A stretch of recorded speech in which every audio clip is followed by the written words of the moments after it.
ఉండేది ఎట్లాగో హైదరాబాద్లోనే కాబట్టి దీన్ని విడిచిపెడదాం. ఇంకేమున్నాయి? వరంగల్ అయిపోయింది. కరీంనగర్ అది కూడా అయిపోయింది. మొన్ననే ఖమ్మం కూడా పోయిండు. ఇవాళ నిజామాబాద్. ఇంకేమున్నాయి? మహబూబ్ నగర్, నల్గొండ, ఆదిలాబాద్, మెదకు.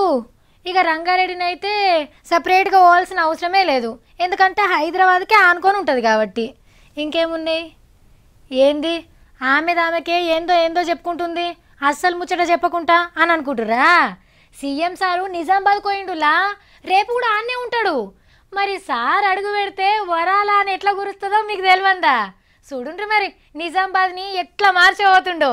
ఇందూరులో వెంకన్న స్వామి గుడి పండుగకు వాళ్ళ ఇంటి వాళ్ళని తీసుకొని పోయిండు సీఎం సారు. ముందుగాల గుళ్ళకు పోయి స్వామి దర్శనం చేసుకొని అటెంక వ్రతం కాడికి పోయిండు. ఇక అక్కడ అయ్యగారులు ఆ వ్రతం ఏంది, దాన్ని ఎట్లా చేయాలనో చెప్పుకొచ్చిర్రు. త్రికామ్య వ్రతము చేయాలి అని అంటే ఆ దేశమును పాలించే రాజును ఎదురుగా పెట్టుకొని చేయాలండి. మరి ఇక్కడ సార్ ఏం కోరుకున్నాడో తెలిసినా మనకు తెలియకున్నా అక్కడ పూజ చేసే అయ్యగారులకు తెలిసింది. వారు మనసులో కోరుకున్నారు, స్వామి మాకు చెబుతాడు, వీరు ఇది అడిగారండి అని మాకు చెబుతారు. మీరు చెప్పారు ప్రతి ఊరిలోని కుంట మొదలుకొని పెద్ద చెరువు డ్యాము వరకు వారు చేస్తున్న ప్రయత్నం ఫలించి 365 రోజులు కలువలు పూస్తూనే ఉండాలి.